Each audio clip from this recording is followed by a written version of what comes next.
Ora, muito boa tarde para todos. Boa tarde, já a querer ser noite, com toda a certeza. Portanto, no que concerne aos nossos convidados e ao nosso co-moderador na costa leste dos Estados Unidos, aqui na Califórnia, o sol ainda brilha e, na realidade, um dia de sol muito bonito que tivemos ao longo do dia de hoje. Espero que também o sol tenha brilhado na Flórida, aliás, brilha sempre e também o sol tenha brilhado em Nova Iorque.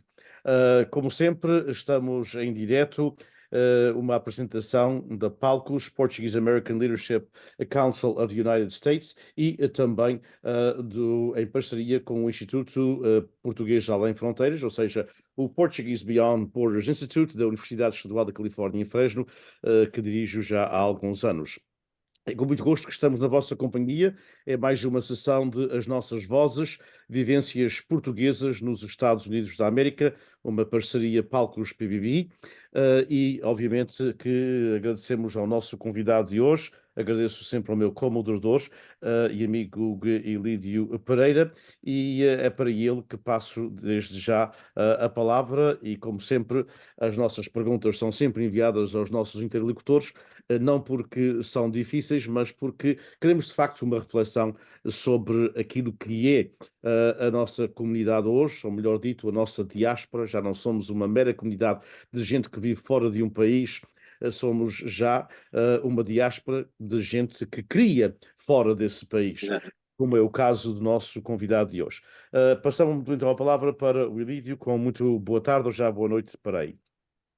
Muito obrigado, Denise Bosch. Caro professor Paulo Pereira, eu quero, em primeiro lugar, agradecer-lhe em meu nome pessoal e também como diretor da PAL. Agradeço-lhe ter aceito o nosso convite para estar connosco neste webinário em português. Em segundo lugar, quero aproveitar este ensejo para o parabenizar pelo seu envolvimento comunitário, por ser presidente da Câmara Municipal de Mineola, no estado de Nova Iorque, e por ter também abraçado a carreira de professor. Eu tenho uma grande consideração e admiração por professores. Não só porque a minha falecida sogra era professora primária em Portugal, mas também porque a minha filha mais nova também é professora do ensino secundário nos Estados Unidos. E também, e principalmente, porque aquilo que sou hoje profissionalmente e o curso universitário que eu tive, devo exclusivo à sorte que tive de ter sido sempre ajudado e ter sido sempre ao meu lado professores dedicados e bastante amigos e que me ajudaram imenso. Por isso eu tenho uma consideração muitíssimo grande por todos os professores. E eu hoje parece que é a primeira vez que até me dirijo diretamente a um professor e dou-lhe os meus parabéns. Meus parabéns.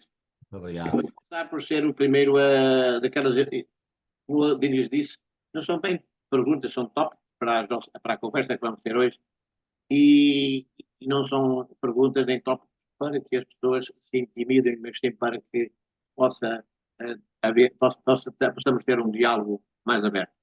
E então eu começava por perguntar, em primeiro lugar, uma vez mais, agradeço a sua presença, e lhe pedir dê-nos um panorama da sua biografia. Quem é o Paulo Pereira?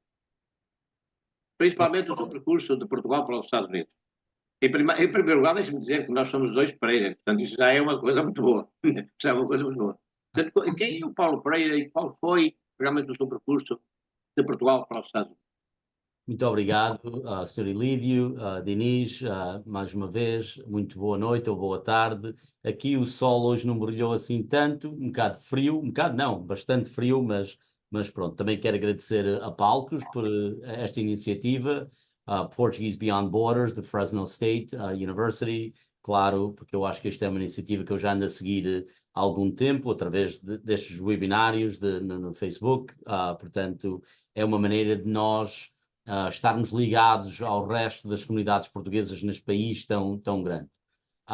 Respondendo à sua pergunta, Sr. Ilídio, quem é o Paulo Pereira? Eu sou como milhares e milhões de imigrantes portugueses que estão espalhados pelo mundo e com certeza cá nos Estados Unidos. A minha história não é uma história única, a minha história, aliás, é uma história que se repetiu muitas vezes, principalmente no último século. Eu nasci em Portugal, numa pequena freguesia que se chama Veiros, que pertence ao concelho de Estarreja, no distrito de Aveiro. Com 6 anos, o meu pai emigrou para Minhola em 1974, logo a seguir à Revolução dos Cravos, e ficou localizado cá em Minhola. Porquê? Porque estava cá o irmão, e então, naquele tempo, as famílias seguiam uns atrás dos outros e iam lá ter, seja a Califórnia, seja a Newark. Eu, por acaso, vim para cá, mas podia muito facilmente ter ido para Newark ou para Connecticut ou para Massachusetts. Califórnia, se calhar não, provavelmente não, mas... e então, aos 6 anos, emigrei com os meus 3 irmãos mais velhos e com a minha mãe. O meu pai já cá estava há 3 anos para me alhar algum dinheiro para nos chamar. E então, naquele tempo, eu era o único que ainda não tinha ensino nenhum português.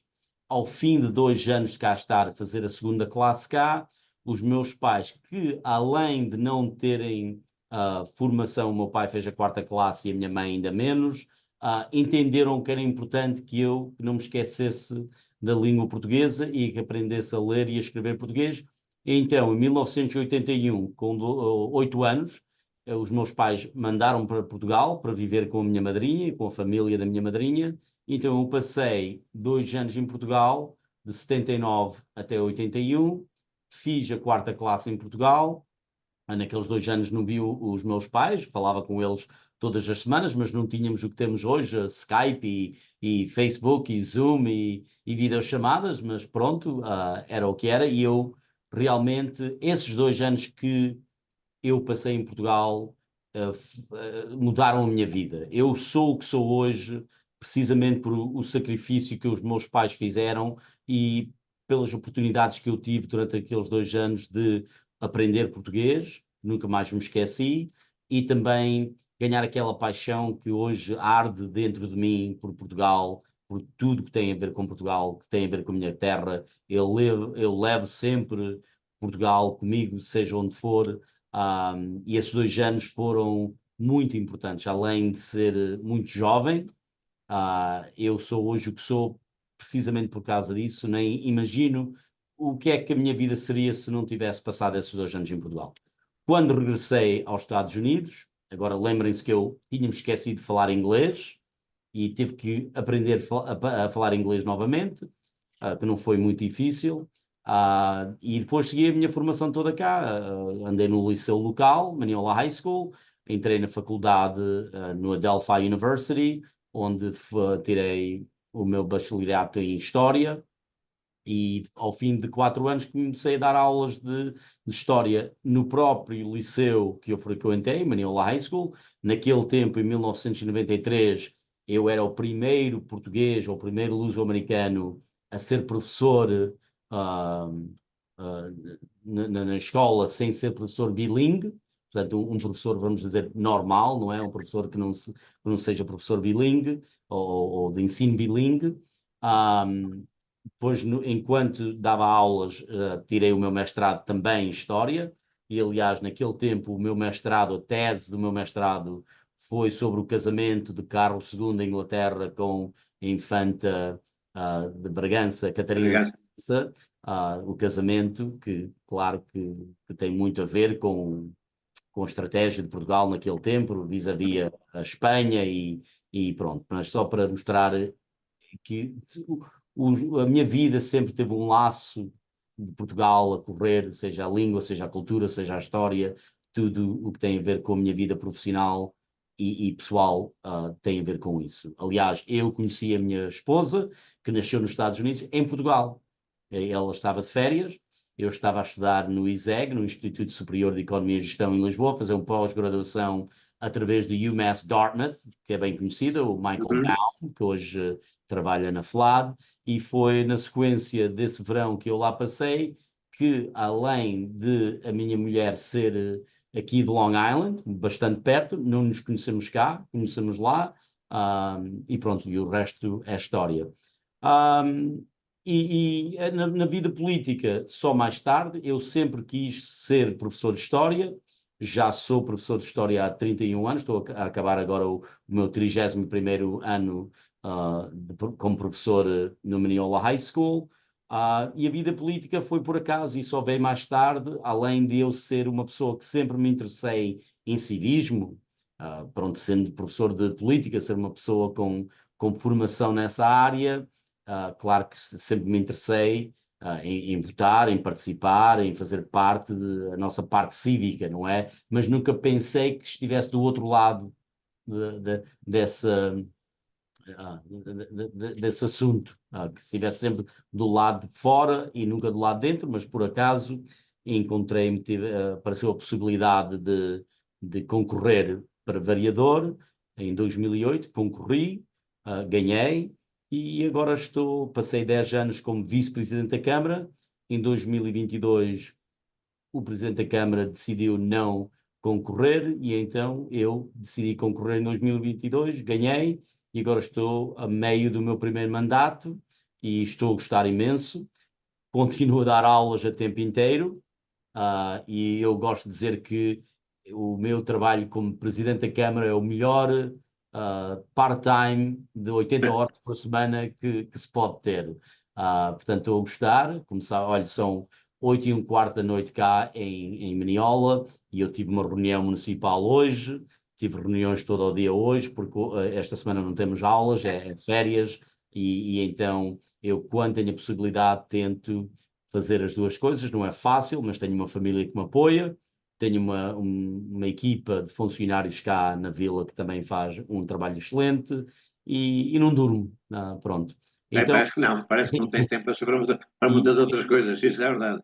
e esse é o meu percurso, mas o meu percurso já foi repetido muitas vezes, não é único, eu não sou especial, eu acho que quem é especial é a geração dos meus pais, ou no caso da Califórnia, ou de Massachusetts, dos avós ou bisavós, que vieram para cá sem nada, sem saber a língua, sem habilitações praticamente nenhumas, sacrificaram tudo e com muita dúvida e construíram as oportunidades para nós, para a minha geração. Para mim, eu falo a língua, eu tenho formação, tenho habilitações, tenho tudo o que é preciso para me desenrascar neste mundo, não é?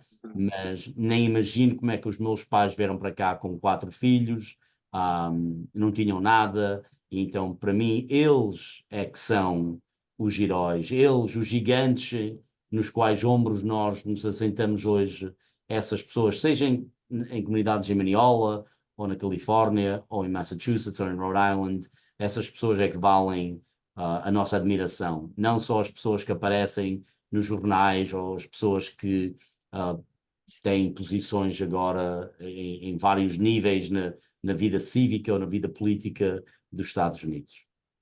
Fiquei-lhe muito bem, fiquei-lhe muitíssimo bem a reconhecer isso, porque infelizmente também todos nós sabemos que os heróis foram realmente os seus pais, os avós, e estão em toda a parte deste grande país. Mas às vezes não há aquela vontade de se reconhecer isso.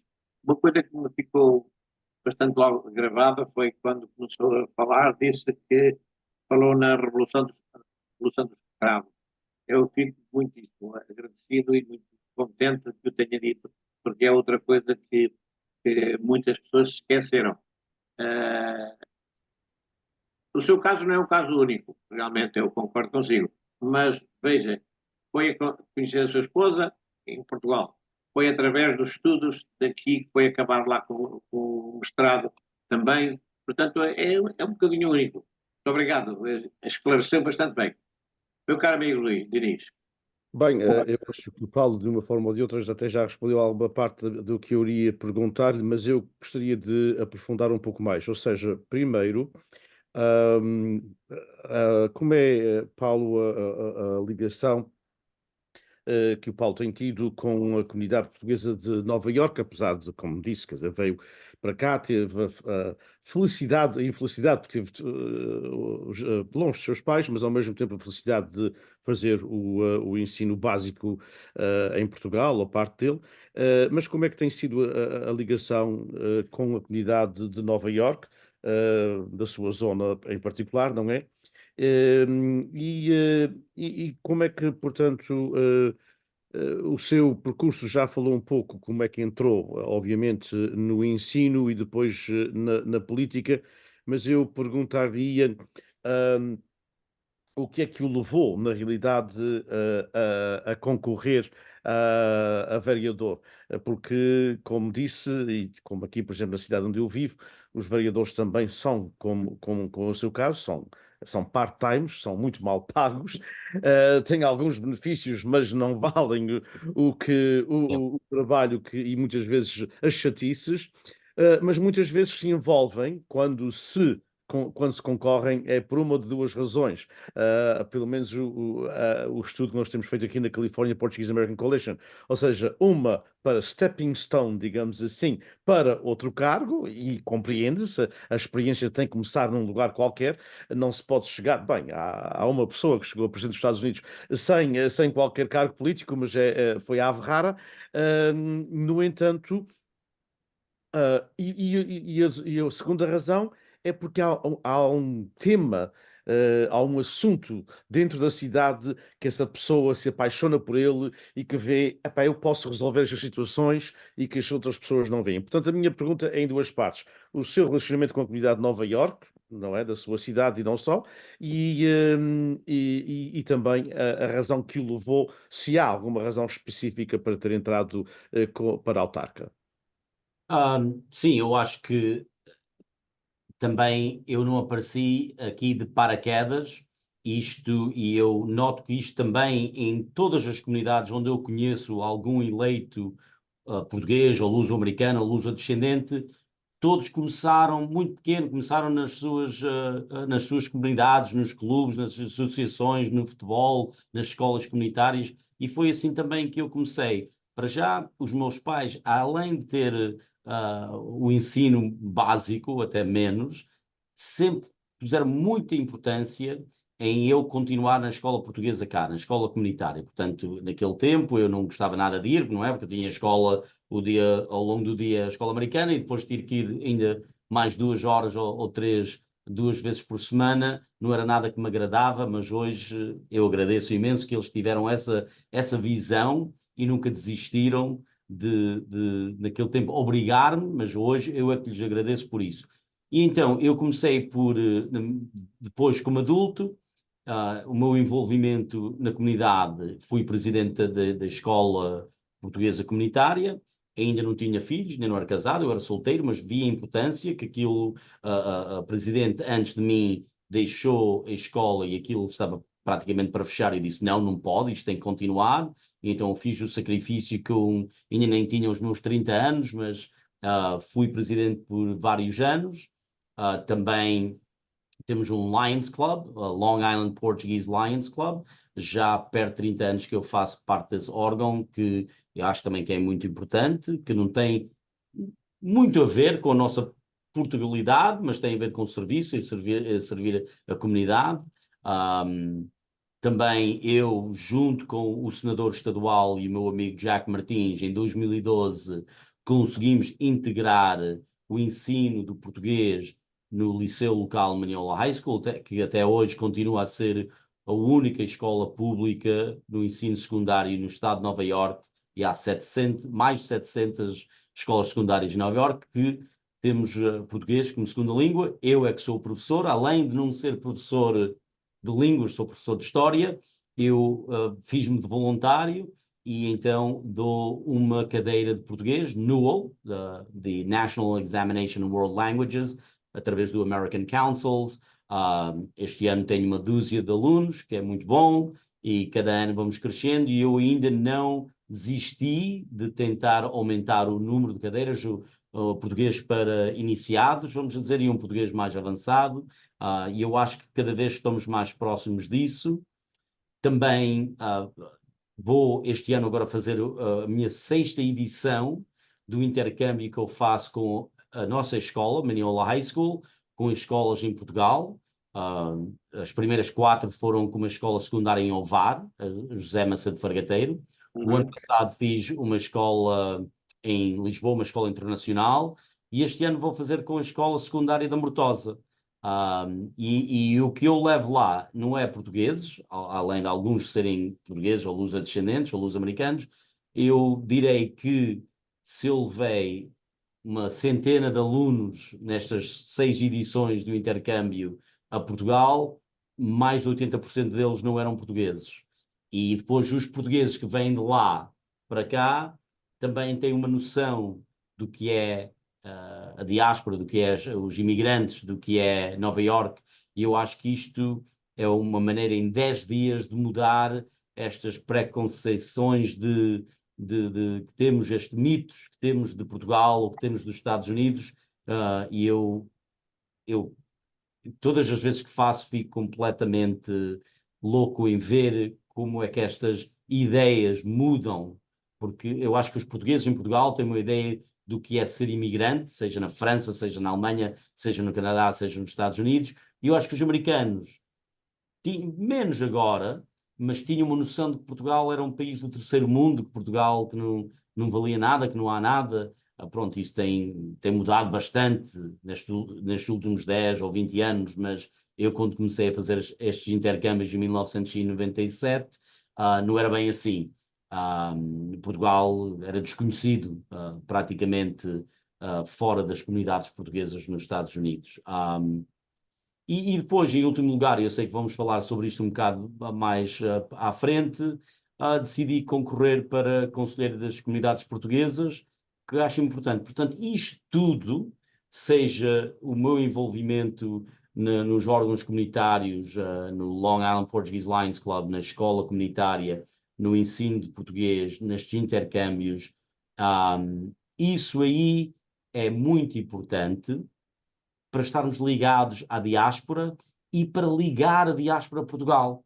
Porque isto é tipo isto é uma via de dois sentidos. Não é só nós estarmos ligados a Portugal, mas temos que ter Portugal ligados a nós, porque o Portugal que nós abandonamos, os meus pais ou os avós, não é o Portugal que está lá, está no mesmo sítio.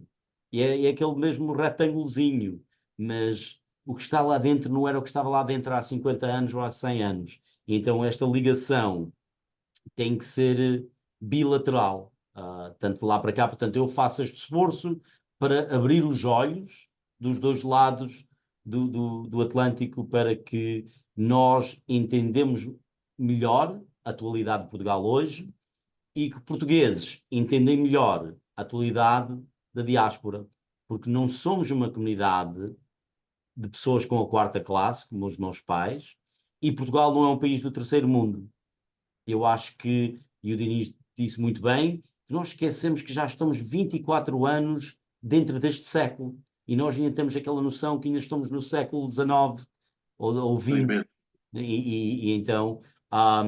e o meu percurso político, então, teve muito a ver com isso, teve muito a ver com esse percurso. Eu fui caminhando e subindo, e depois, quando fui desafiado por Jack Martins em 2008 para concorrer para vereador, eu achei que eu sempre quis dar ou quis retribuir aquilo que esta comunidade me tem dado. Deu-me tudo.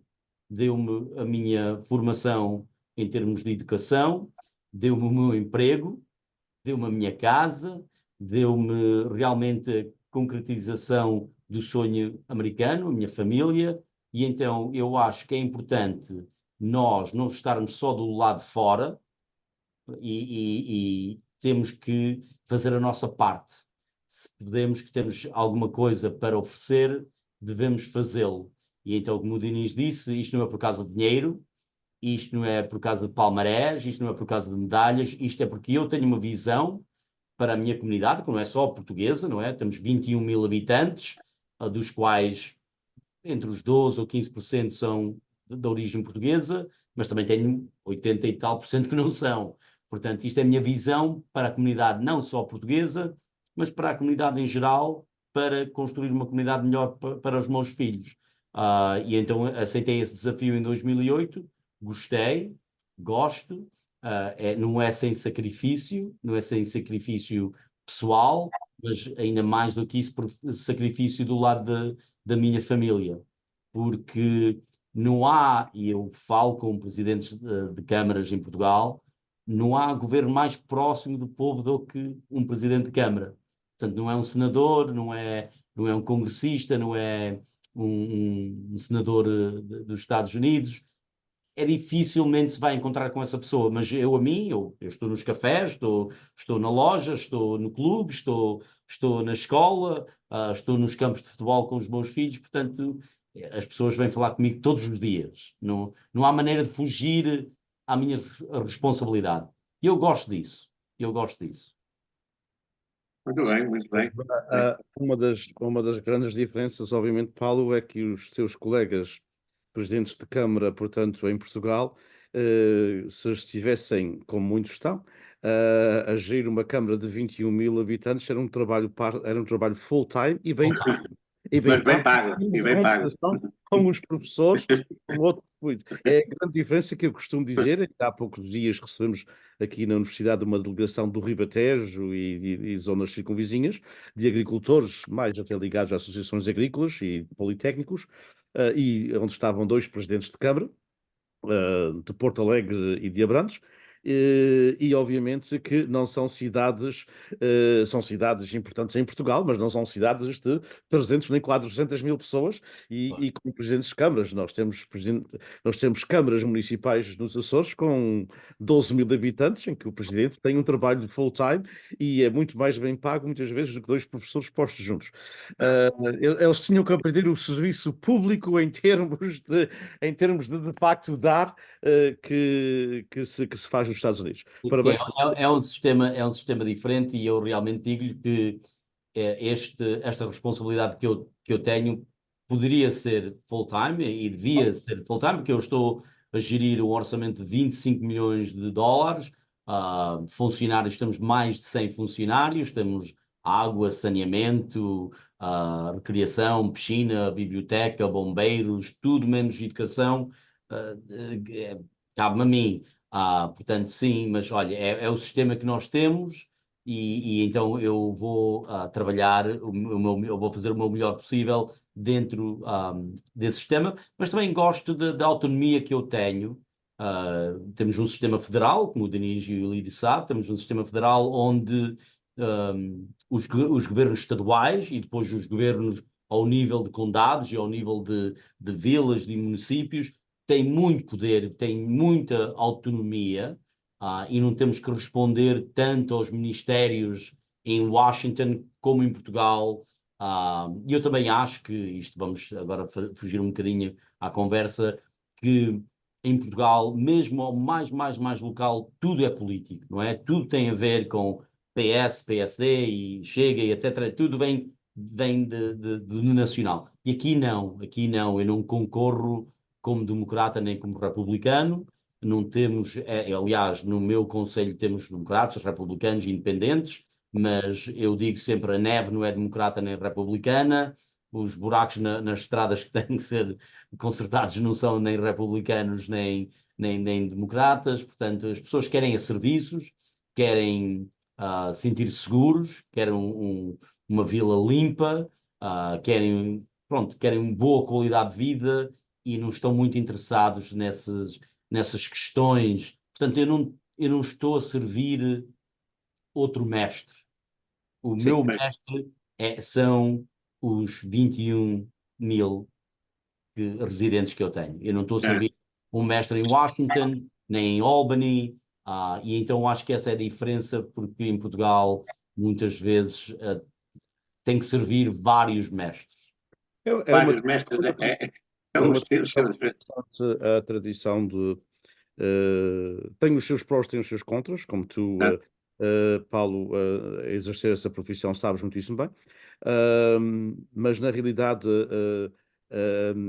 é o mesmo também aqui na Califórnia, é o mesmo na Flórida, é o mesmo em North Dakota e no Texas. Ou seja, a tradição das pequenas cidades de 20, 30, 50, onde eu vivo, tem 78 mil habitantes, e a tradição dessas cidades serem, portanto, geridas por autarcas em género de part-time é uma tradição muito interessante, porque nenhum autarca aqui também se apresenta como republicano ou democrata, ou mesmo como de qualquer outro partido. só se apresenta nas grandes cidades, só se apresenta já em Fresno, onde são 650 mil habitantes e o presidente da Câmara, portanto, é identificado a um partido, normalmente. Mas essa tradição das pequenas e médias cidades, eu acho uma tradição muito interessante americana. Não sei se funcionaria, porque o nosso sistema português, como tu disseste muito bem, é totalmente diferente em Portugal, mas na realidade dá uma certa independência e uma certa distância partidária que as pessoas não se precisam identificar, a não ser que o queiram fazer, não é? Quando se concorrem. Mas vamos passar para o Elídio, para a próxima pergunta, para não ficarmos só na política. Não, não, não, porque são contas do outro Rosário. São contas do outro Rosário. Caro amigo, em muitas zonas da nossa diáspora, elas são multigeracionais. Porque temos imigrantes das primeiras, das segundas e terceiras gerações, como sabe, não é? Na sua zona há também essa mistura de imigrantes novos e velhos e aqueles que, apesar de serem já adultos, foram avós, alguns deles até já bisavós, vieram no começo do século XX, ou alguns até no século XIX. E essas são as gerações que ainda se continuam a envolver muito com o movimento associativo. O que é que acha sobre isso? Eu pensei nisto e eu acho que já tenho conversado com o Diniz e, claro, com pessoas que vêm de outras comunidades muito mais antigas do que a comunidade caimaniola. Nós estamos a entrar nessa situação do que o Lídio fala agora, só agora. Portanto, o que se passou em Massachusetts há 100 anos ou há 75 anos, ou o que se passou na Califórnia há mais de 100 anos, está-se a passar em Mineola. Mineola é uma comunidade jovem, uma comunidade portuguesa jovem, em que os primeiros portugueses só apareceram cá há 100 anos, em 1922, mas eram só 2 ou 3. A comunidade só cresceu na década dos anos 60. Muitas dessas pessoas ainda cá estão. Eu, por exemplo, vi no fim dos anos 70, muitos vieram nos anos 80. Depois, a partir de 86, do fim dos anos 80, Portugal, com a entrada na CEE, naquele tempo, na União Europeia, as coisas modificaram em Portugal, melhoraram, a imigração cá também mudou e viu-se praticamente a imigração portuguesa para Mineola praticamente que parou. E então só agora que estamos a entrar nessa tal segunda e terceira geração. E até eu, como professor, há 31 anos, eu agora tenho alunos que já são filhos de ex-alunos meus que eu tive no início da minha carreira, que esses alunos ou eram nascidos em Portugal e vieram para cá novos como eu, ou então nasceram cá, mas os pais emigraram de Portugal depois, já como adultos. E então temos essa parte em que só agora é que estamos... Desculpem lá, isto é o alarme aqui. Vai ser a sirene dos bombeiros que vão ouvir. Portanto, eu estou aqui na câmara e então está a tocar a sirene. Peço desculpa, mas eu... Ainda Aliás, bem. aliás, não estamos a ouvir. Não estão a ouvir, pronto, Não. ainda melhor. E então, só agora que estamos a entrar nessa situação multigeracional da segunda geração, da terceira geração. Ainda temos uma forte ligação a Portugal, ainda temos uma forte ligação à língua, ainda temos uma forte ligação às tradições, mas eu sei, porque eu vejo o exemplo da Califórnia, de Massachusetts, de Rhode Island, de New Jersey, em que a comunidade vai mudar. Não há maneira de não mudar. Não podemos parar. Eu, por exemplo, casei-me com uma portuguesa, mas eu sei que provavelmente os meus filhos já não se vão casar com portugueses e vão mudar. Os meus filhos adoram Portugal, vão a Portugal todos os anos connosco, mas já não falam português como eu falo e como a minha esposa fala, além dela ter cá nascido. Mas eu acho, e nós falamos muito sobre o associativismo. Eu acho que temos que mudar da maneira de pensar, e é um desafio de certeza nessas comunidades mais antigas, da Califórnia, de Massachusetts e de Rhode Island, em que o associativismo do futuro não pode ser fado, futebol e Fátima. Exatamente. ou jogar cartas no clube. Eu adoro toda a cultura, eu adoro o folclore, eu adoro o futebol, claro, mas os nossos jovens vão querer mais do que isso. Vão querer muito mais do que isso. E, portanto, nós temos um desafio. Como é que vamos manter a nossa cultura, o nosso idioma, pronto, as nossas tradições, mas, ao mesmo tempo, não podemos parar o progresso das nossas comunidades. Temos que ir à procura o que é que os jovens querem. E não sei a resposta, mas não poder, porque se não mudarmos, vamos morrer. Os nossos clubes vão fechar, as nossas associações vão ficar sem líderes, sem sócios. Eu sei, aqui em Maniol não tem acontecido, mas eu sei que em várias partes da nossa diáspora cá, nos Estados Unidos, há muitas associações que não conseguem impulsar direções, que não há voluntários e desaparecem, ou fecham, ou ficam inativas por muito tempo, e temos que enfrentar essa realidade.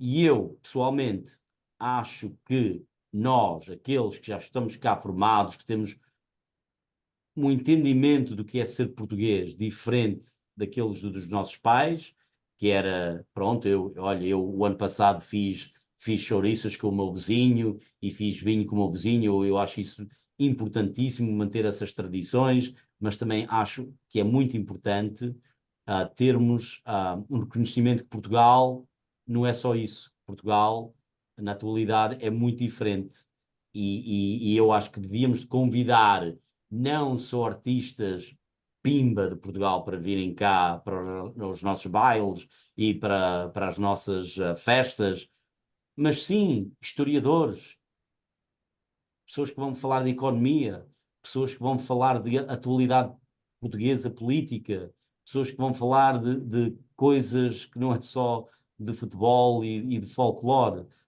E aí sim eu acho que podemos continuar a mexer com esta comunidade na segunda e terceira geração. Mas também é interessante que estamos a ver agora, tipo uma volta, eu estou a ver aqui, houve umas gerações que se esqueceram de que era ser português ou de que não se interessavam em ser português e agora os filhos dessas pessoas estão a reencontrar Portugal e estão-se a apaixonar por tudo que tem a ver com Portugal, estão a regressar a Portugal para viver, para investir, para visitar, para estudar, pessoas cujos pais esqueceram-se ou não quiseram aprender português, agora os filhos e os netos querem, porque está muito na moda. E então temos agora uma oportunidade única, acho, neste país, em que Portugal está muito na frente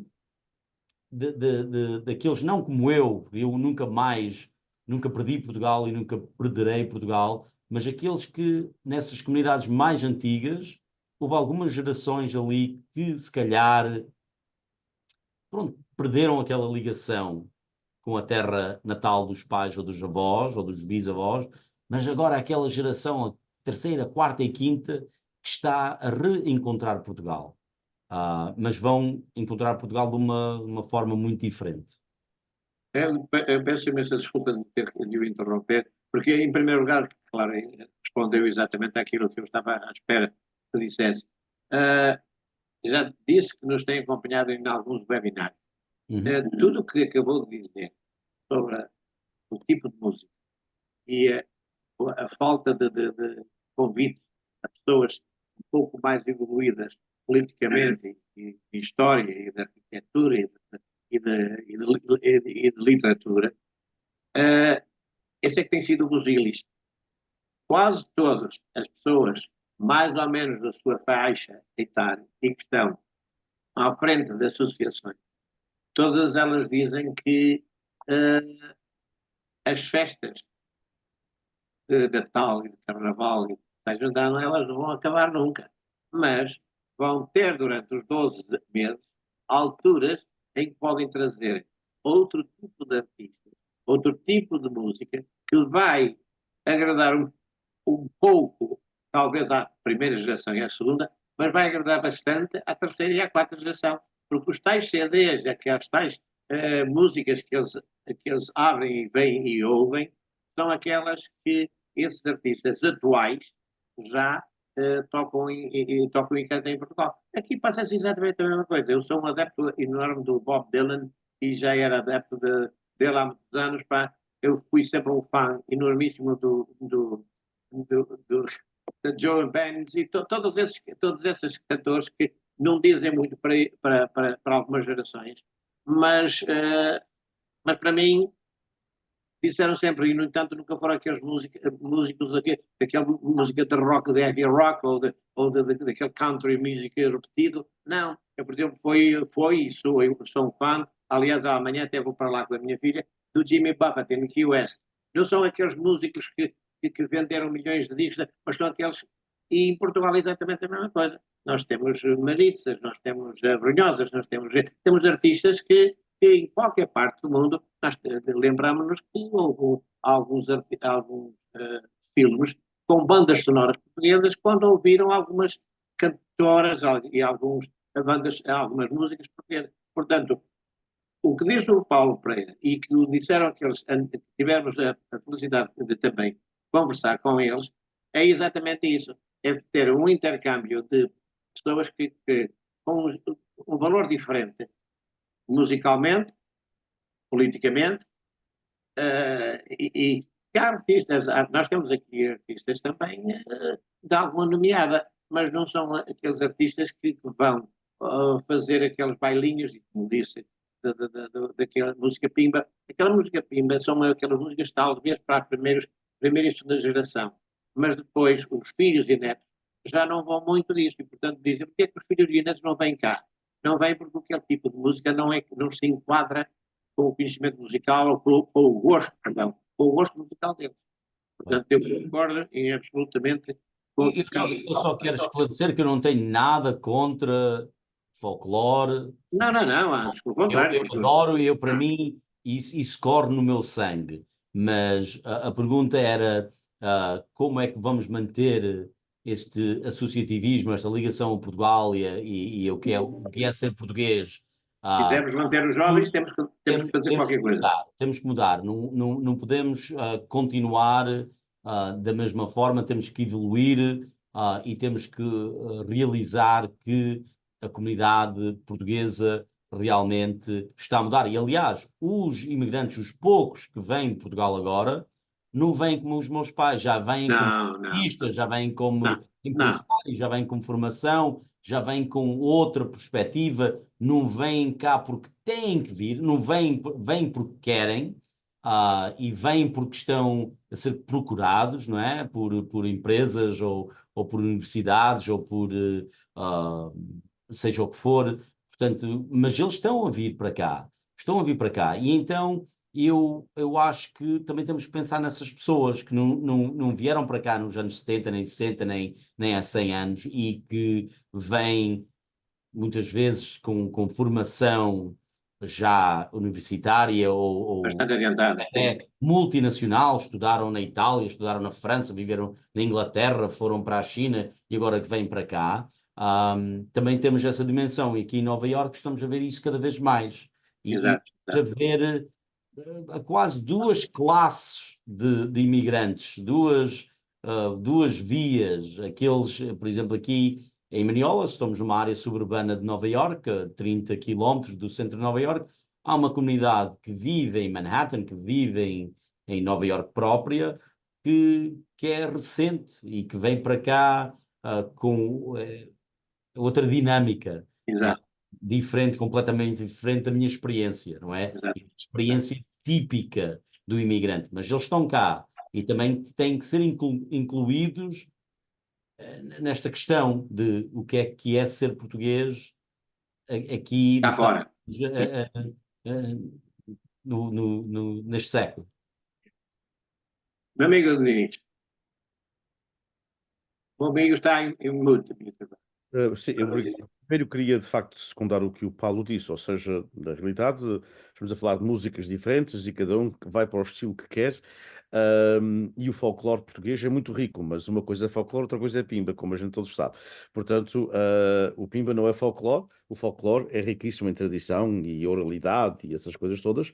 E o que tem acontecido, através muitas vezes daquilo que se chama pimba, pode-se chamar outra coisa qualquer, é o populismo demasiado de coisas que tinham o seu valor em termos, portanto, históricos e em termos de história de música no que concerne o nosso folclore. É pegar, por exemplo, na Rosinha dos Limões e fazer uma coisa totalmente diferente com ela, não é?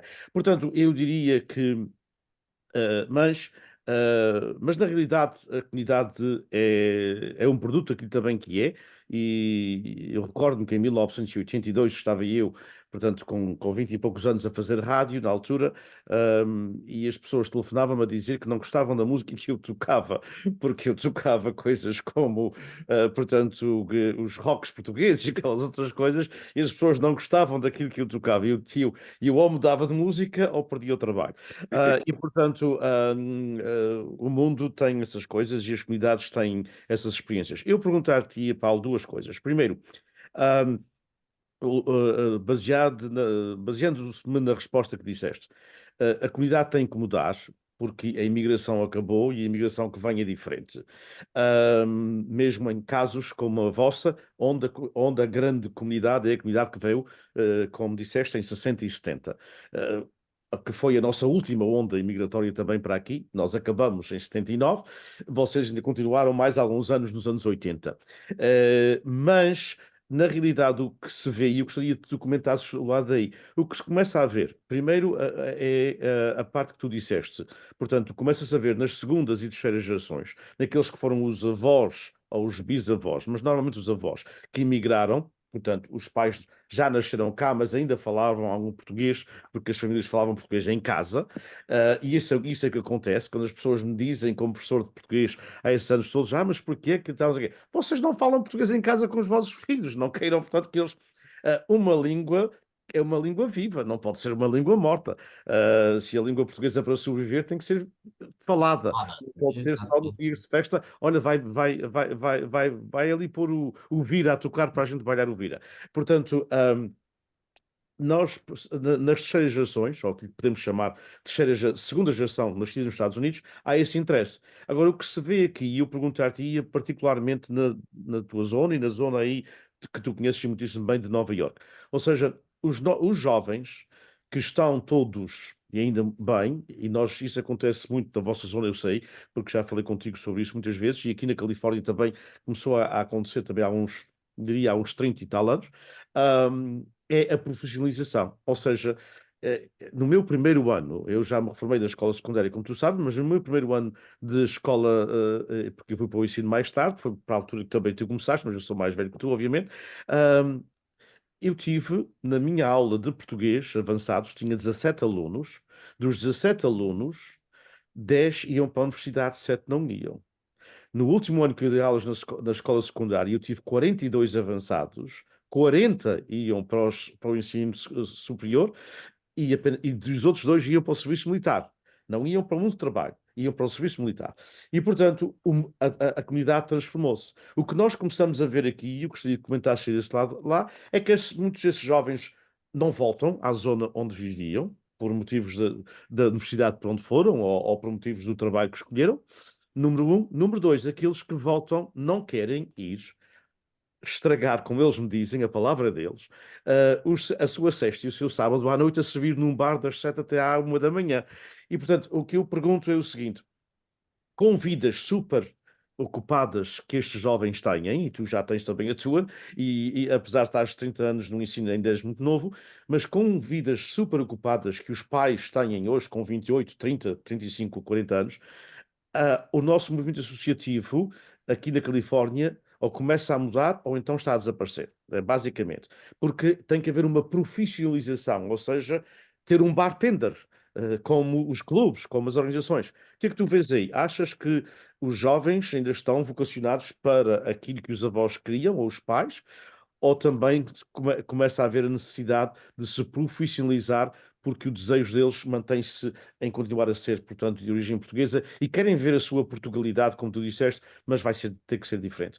Eu penso que o tempo de se dar tanto e tanto de carga horária a uma organização está com dificuldades em muitas zonas da Califórnia. Nos meios rurais nem tanto, mas nos meios urbanos com muita dificuldade na Califórnia, porque as pessoas não têm tempo.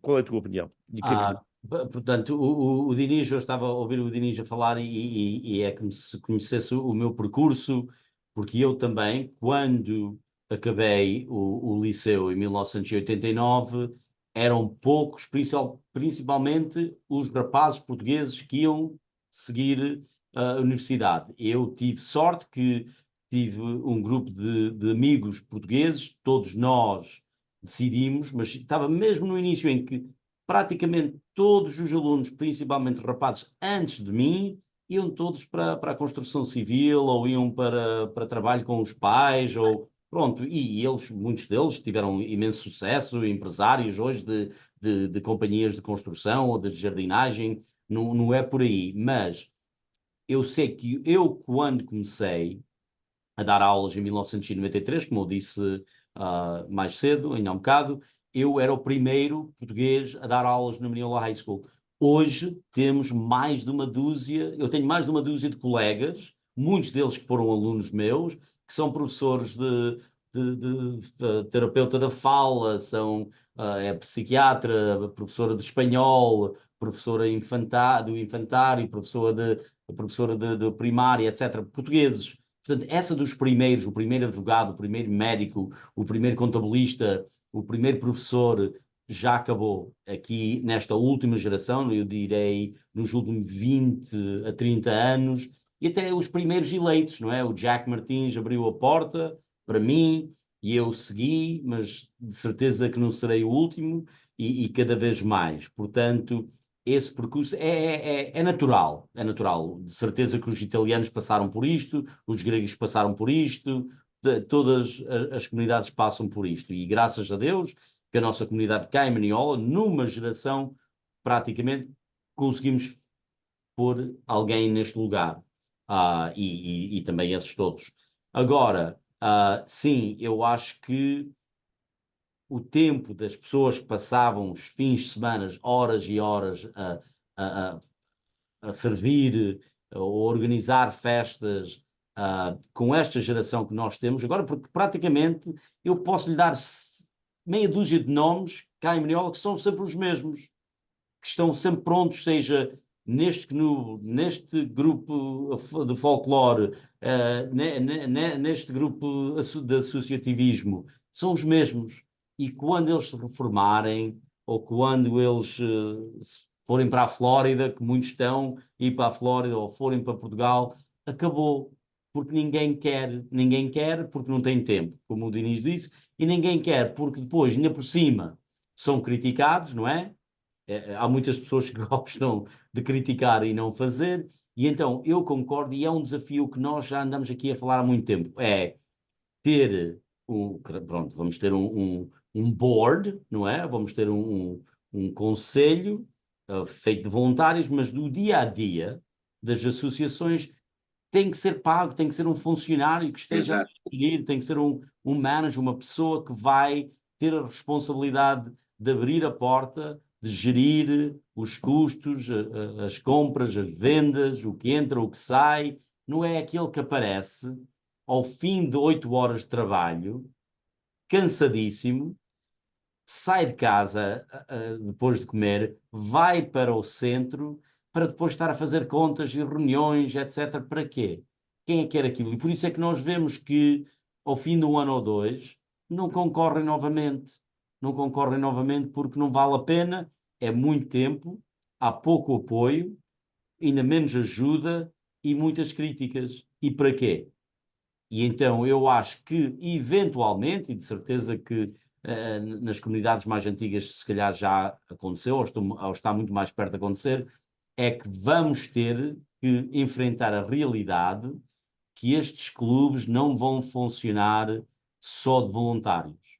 Vamos ter que ter pelo menos uma pessoa, um general manager, que consiga gerir o dia a dia destas organizações, porque poucas vão conseguir sobreviver à realidade económica se forem só para festas e para cafés e para cartas e para quando joga o Benfica, o Porto ou o Sporting, porque eles vão também que abrir as portas à comunidade em geral para conseguir sobreviver economicamente, para fazer essas festas, para fazer essas tradições, para continuar com o folclore, com o futebol e com aquelas partes da nossa cultura que nós queremos manter vivas, mas não vai ser voluntários, não vai. Temos que enfrentar essa realidade. Há uma coisa, Exatamente. eu em corolário com o que eu está a dizer, por exemplo, aqui na Flórida é um estado bastante grande, não é muito grande, mas é bastante grande. Mas também há 7 clubes portugueses. Eu, por exemplo, na minha carreira profissional, eu tive a oportunidade de estar em Newark e deslocava-me a outras áreas a ensino. E cheguei à conclusão, e depois disseram-me o porquê, em Danbury, na cidade de Danbury, quase ao lado lá da rua, havia 2 clubes, um do lado lá da rua do lado de cá e outro do lado de lá. E não eram clubes de se entender, não, nós fundamos isto em 1963. Então nós não, porque nós fundamos em 1958. Nós ainda somos mais velhos que vocês. Finalmente, o senso comum bateu à porta dos filhos, não, dos pais e dos avós, não, dos filhos, e disseram, faz sentido nenhum. Porque nós fizemos um dia de protocolo, fizemos uma descolhada, fizemos trazendo um grande artista de Portugal, e se juntarmos os 2 clubes, com certeza temos fundo de maneio suficiente para os contratarem e não temos que andar com essa corra e fazer guerra o clube A ao clube B. É outra coisa que com certeza também é capaz de fazer algum sentido haver, não digo menos associações, mas haver uma aproximação desses clubes que estão radicados mais ou menos próximos uns dos outros. Pois. Não, isto passamos. É muito difícil, vai ser difícil. Houve aqui uma tentativa há uns anos para fazer. Nós temos 3 clubes aqui em Meniola, um que é regional, de Braga, de Barcelos, e os outros 2 que são mais gerais. Mas sim, eu acho que todos reconhecemos o facto de, além de sermos portugueses, também gostamos de dizer que somos transmontanos, que somos minhotos, que somos Sim. açorianos, somos madeirenses, somos algarvios, e então estamos sempre com essa de puxar a brasa para a nossa sardinha, não é? Eu vou a Newark, por exemplo, e eles têm dezenas de clubes diferentes e eles todos, coitados, estão mesmo ali a tentar, mas eles vão procurar os mesmos clientes, não é? A comunidade não tem crescido, pelo contrário, tem diminuído. Portanto, vai ser cada vez mais difícil e ter estes clubes portugueses pequenos provavelmente não vai durar muito tempo. Não sei se a união de clubes será a resposta certa, porque também temos que ser sensíveis ao facto, pronto, quem é que vai mandar? Tu és maior do que eu, e quem é que fica com o nome? O ego é Exatamente, o ego é uma coisa impressionante. E nós somos conhecidos por ter um ego bastante grande. Mas também eu acho que o que falamos um bocado destas gerações de segunda, terceira ou futuras até, que se vão casando com não portugueses ou até mesmo casando com pessoas de outras zonas de Portugal, isso pode diminuir este regionalism que nós regionalização, exatamente. nas comunidades. Pronto, eu tenho imenso orgulho de ser de onde sou, mas também tenho mais orgulho de ser português. Eu sou o primeiro português e depois o resto sou de Aveiro, sou de Estarrejas, sou de Veiros, mas não é por aí que começa. Eu começo por dizer que sou português. Portanto, eu sei que o Diniz, de certeza, esta experiência então nos Açores é multiplicada por 9. Né? Então é ainda mais complexo. Estamos quase independentes de Portugal. Quase. Mas na realidade, eu queria apenas dizer, acrescentar à questão que o Paulo trouxe de como é que se faz uma fusão entre vários clubes, quem é que vai mandar, quem é que vai e tal. E muitas vezes até nem é só isso, porque tem havido algumas fusões aqui na Califórnia. É como é que as que têm tido sucesso na Califórnia, e aconteceu, por exemplo, entre sociedades fraternais, porque essas são, as sociedades fraternais aqui na Califórnia são, e o Ilídio conhece essa parte, portanto, em termos económicos, fazem parte do governo do Estado da Califórnia, ou seja, portanto, têm que ter os seus recursos económicos, e 4 das 5 sociedades receberam cartas do governo a dizer, bem, ou vocês mudam, vocês não têm, portanto, os depósitos necessários para continuarem a funcionar. E tiveram que fazer essa fusão. E outros clubes também já o fizeram aqui. O mais importante, obviamente, os egos são sempre algo que tem que ser tratado, mas é como salvaguardar o património, porque algumas de facto existem há 40 e 50 anos e têm uma identidade e têm um património. E o que eu penso que a nova geração está consciente para isso e só mesmo com a nova geração é que pode ser feito. As pessoas têm que respeitar o património, não pode ser a organização X porque tem 300 membros a mandar na organização Y e Z Sem que dúvida. se juntar porque tinha apenas 150 ou 175. O património da organização Y e Z, por ter menos membros, é tão importante porque representa isso que tu acabaste de dizer, Paulo. Representa uma região, ou representa, portanto, uma zona de Portugal, ou representa um arquipélago, ou representa, portanto, uma tradição, mesmo que seja a tradição da Santa Cecília ou Santa Margarida. Há que respeitar essa fusão só sem sucesso e só poderá acontecer se na realidade houver um respeito do património que estas organizações têm. Aqui na Califórnia chegamos a ter 189 Irmandades do Espírito Santo. Ainda estamos com quase 100. Portanto, houve fusões, mas houve também formas de se salvaguardar esse património. Mas vamos passar para a política, porque a gente Sim. corre velozmente e o Ilídio tem a próxima pergunta. Caro Paulo, com a sua experiência na política americana, como é que vê a nossa presença no serviço público americano? Aliás, deixe-me só fazer um parênteses. Quando menciona o Jack Martins, que eu também conheço muito bem, aliás, conhecia também o pai dele, disse que profissionalmente estive, e eu conheço bastante bem. Aliás, quando tivemos a gala da Palco aqui em Miami, tive a felicidade de cumprimentar a ele e às contas. Paulo, acha que a nossa comunidade está aberta a fazer maior esforço para termos mais portugueses, descendentes também, em cargos públicos claro, pronto a participar, mas não só no voto, porque, como se sabe, aqui é muito importante o apoio monetário. Isto é muito importante na política da modernidade e, infelizmente, muitas zonas da nossa diáspora, nós investimos, continuamos a investir muito naquilo que há bocadinho começamos, nas festas e nas romarias, mas não ver, será que já estamos abertos também a contribuir monetariamente para, para apoiar um português ou um luso-americano ou um luso-descendente com uma carreira política? Como é que vê essa pergunta?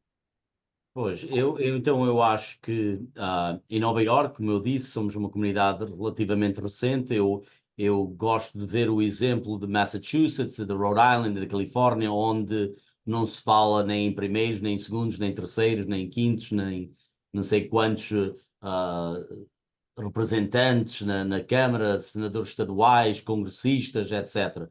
Nova Iorque ainda não está nesse patamar, mas estamos a caminhar para esse lado. Eu acho que é possível, com uma pessoa como o Jack Martins, que já concorreu a vários cargos, atualmente é o senador estadual, mas de certeza que não vai acabar por aí. Eu, depois de acabar a minha carreira como professor, também não fecho a porta a, a outro cargo, se apresentar. Mas digo que tanto eu como o Jack temos tido imenso apoio da comunidade portuguesa por conhecimento pessoal, não é? Mas, Sim, sim. portanto, em dimensões pequenas, funciona eu pegar no telefone ou mandar um convite a uns amigos ou amigos dos meus irmãos e temos uma angariação de fundos e conseguimos angariar 10 ou 20 ou 30 mil dólares, e isso serve muito bem para uma eleição numa Câmara Municipal como Maniola.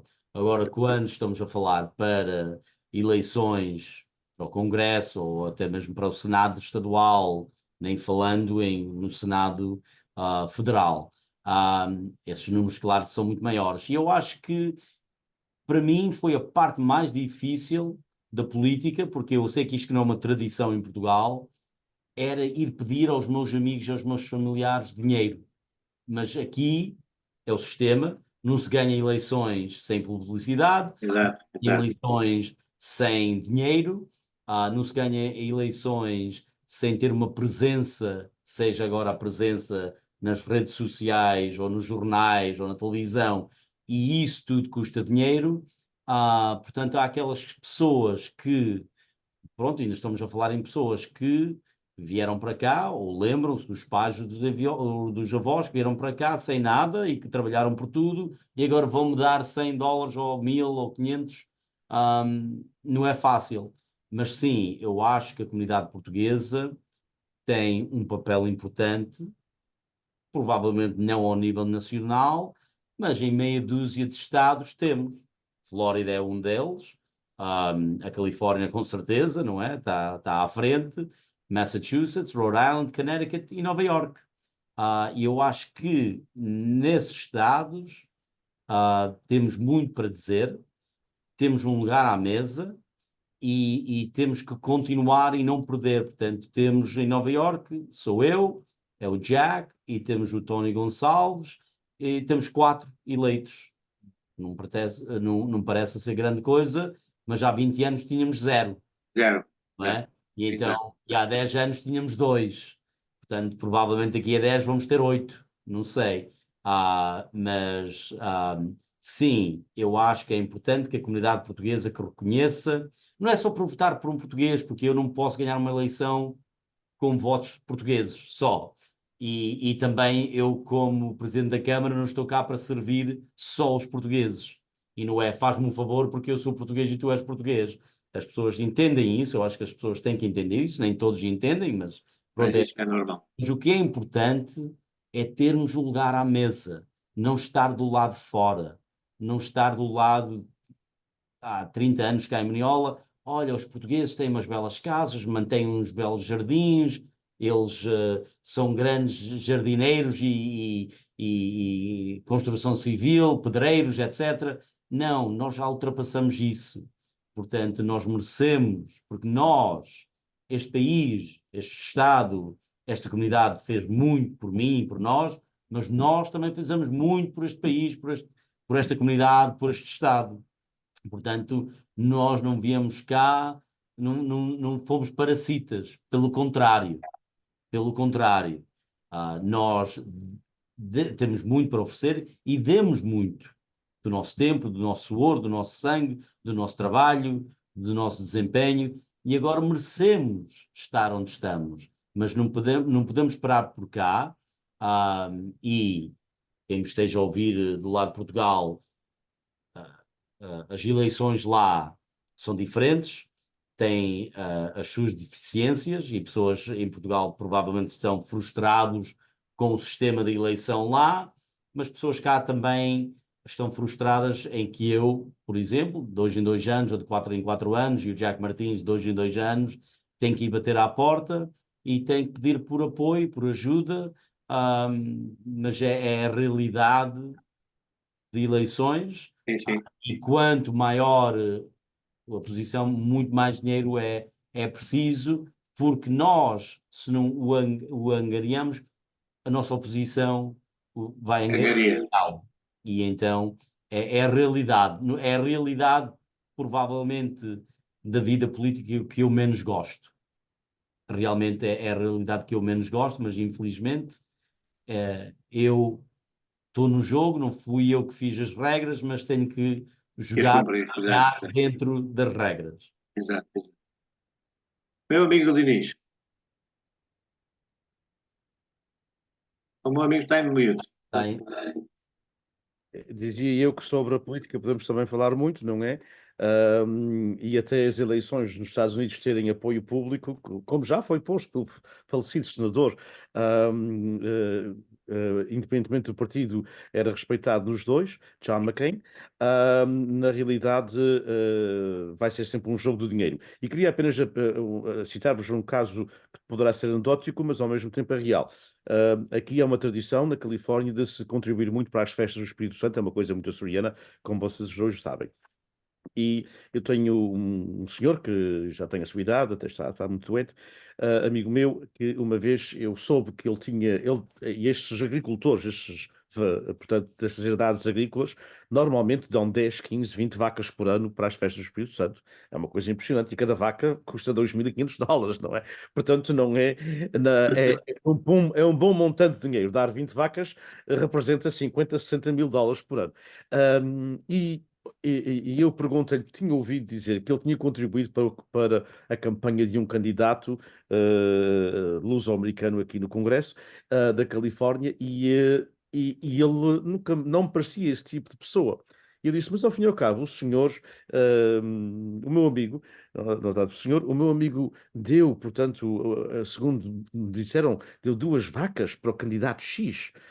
E então as festas do Espírito Santo e Nossa Senhora de Fátima e tal. E ele diz-me assim, com o seu sotaque muito açoriano, neste caso até muito teixeirense, ele diz assim, sabes, ó Dinis Borges, é assim, eu respeito muito o Espírito Santo e Nossa Senhora e todos os santos, e sou um homem da igreja, mas dando estas 2 vaquinhas a este rapaz que vai ser congressista, já me trouxe algum benefício e não havia muitos os outros. Portanto, começam a descobrir na realidade que a nossa presença pode não ser só no voto, e até a pergunta Exato, exato. do vídeo é que nós não representamos muito no voto. No distrito do congressista de Jim Costa, os portugueses representam 5,8%. Portanto, ele nunca mais seria eleito, e ele é eleito há muitos anos, com aqueles 5%. Aqueles 5% ajudam, não é numa eleição que está próxima. Mas, obviamente, nem todos os portugueses votam por ele, porque alguns são do partido da oposição dele. E, portanto, mas eu não sei, mas sei que o congressista Costa recebe muito dinheiro da comunidade portuguesa. E, portanto, a comunidade portuguesa é muito importante para ele, não pelos 5%, mas pelos milhares e milhares que vão para os cofres que permitem outra realidade. Só queria apenas também dizer em termos políticos, é que nós temos muitas vezes é questão de se ver o copo, não é meio vazio ou meio cheio, não é? Na Califórnia, um estado com 40 milhões, nós somos 350 mil, não é? Somos a maior comunidade dos Estados Unidos, mas mesmo assim somos muito poucos para a Califórnia, representamos menos de 1% da população, mas a nossa delegação no Congresso são 52 congressistas e 4 são portugueses. Mas nós representamos quase 10% da delegação de congressistas em Washington, com uma população de menos de 1%. Isto quer dizer, particularmente aqui, secundário que o Paulo disse, tem que se fazer com ligações com outros grupos étnicos, com outras culturas, com outras pessoas, para chegarmos ao ponto. Não podemos contar só na comunidade portuguesa, a comunidade é que tem que entender que o seu voto não vai eleger ninguém, mas o seu dinheiro pode eleger. É o que a comunidade judaica aprendeu há muitos e muitos e muitos anos. Não é? E aqui na Califórnia, através do nosso trabalho na California Portuguese American Coalition, estamos com 144 luso-eleitos. Portanto, mas também estamos aqui há 150 anos. Portanto, essas coisas levam tempo, mas é importante na realidade, termos pessoas como o Paulo. Eu queria agora passar de uma pergunta talvez um bocadinho mais bicuda, que é a questão das nossas visitas, já que falamos em políticos, as visitas oficiais de Portugal e aquilo que eu chamo, e nós temos feito eco aqui neste webinário, por concordância minha e do Elídio, não é ninguém a manipular ninguém, o que nós chamamos o desaproveitamento das visitas oficiais de Portugal, que acontecem muitas vezes, o próprio Elídio tem a frase do dia 8, 9, 10 e 11 de junho, e depois os outros 360 dias não contam, mas na realidade não trazem muitas vezes novidade, não trazem nada de novo à diáspora. É uma boa oportunidade fotográfica, good photo op, mas como é que o Paulo vê estas visitas e como é que elas poderiam, de facto, na minha opinião, eu também tenho as minhas ideias, obviamente, mas eu queria saber as suas, como é que elas poderiam ser mais benéficas para Portugal, mas também para a nossa diáspora? para um maior conhecimento da nossa diáspora em Portugal, porque o Paulo acabou de afirmar há pouco, quando começamos a conversa, a questão de Portugal não ser o mesmo de que era e não é, obviamente, há 50 anos atrás, mas ainda uma delegação que nós tivemos aqui, como falei, de agricultores, quando lhes falei de coisas da comunidade, eles disseram todos, unanimemente, mas nem sabíamos nada disso em Portugal, nós não sabemos disso em Portugal.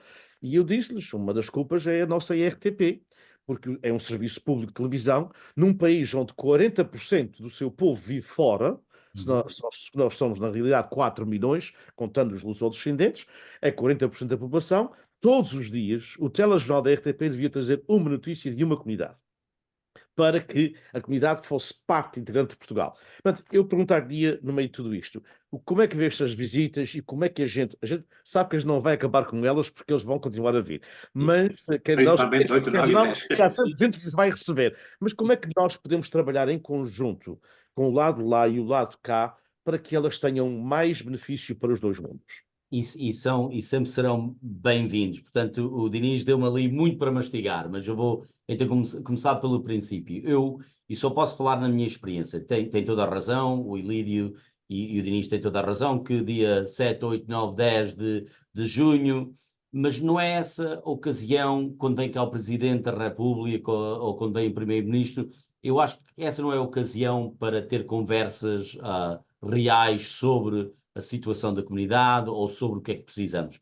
Há outras oportunidades. Eu, por exemplo, recebi aqui a semana passada a Ministra do Trabalho, a Ana Mendes Godinho, e eu gostei imenso de a ter cá, tivemos conversas muito sérias e ela também, como o Diniz disse, eu acho que ela ficou completamente surpreendida, não sabia nada sobre Beniola, a nossa realidade. Eu levei ao quartel dos bombeiros, onde o nosso comandante é português e levei à escola onde ela viu muitos alunos portugueses e negócios que ela não tinha noção do que era isto. E nós somos uma pequena vila no meio deste oceano americano. Portanto, eu tenho que dizer, na minha experiência, que tenho notado, pelo menos eu falo só por Nova Iorque, que nos últimos 20 anos realmente tem mudado, em que há 20 anos, por exemplo, quando eu era presidente da escola comunitária e nós convidávamos o cônsul ou a cônsul naquele tempo para vir à nossa festa de aniversário, nem respondiam. Nunca vinham às comunidades. Nós passamos 8 anos aqui em Nova Iorque sem um cônsul no nosso consulado, mas tenho que dizer que as últimas 3 cônsules gerais, desde 2015 até hoje, completamente diferente. Eu acho que Portugal mudou ou está a mudar da maneira de ver as comunidades. E isto tem muito a ver com o Jim Costas, os Jacques Martins, os David Valadão e os Paulos Pereiras também. Eu sei que o ano passado a CNN Portugal fez uma peça sobre mim, que passou em Portugal na TVI, e eu tenho que dizer que eu apareci no aeroporto e pessoas conheciam-me a dizer: ai, tu és o senhor mayor de Nova Iorque, de Maniola. E eles viram uma peça de 25 minutos sobre Maniola, sobre Nova Iorque, sobre a realidade da imigração hoje, e eu acho que isso de alguma forma mudou, mas eu concordo absolutamente com o Diniz. A RTP Internacional falha no que é servir as comunidades. Realmente tem muito de o que tem a ver com Praça da Alegria e programas desse género, e o que eu gostava de ver era programas mais sérios, a programação ser mais em linha no que se vê em Portugal, e também ver mais, por exemplo, eu sei que a RTP Internacional vem-me cá entrevistar há 2 anos e passou, sei lá, 2 minutos ou 3 minutos. Pronto, isso não é o suficiente e não é por ser eu, mas realmente devia de haver mais vontade para contar a realidade atual das comunidades portuguesas da costa leste à costa oeste, sem dúvida.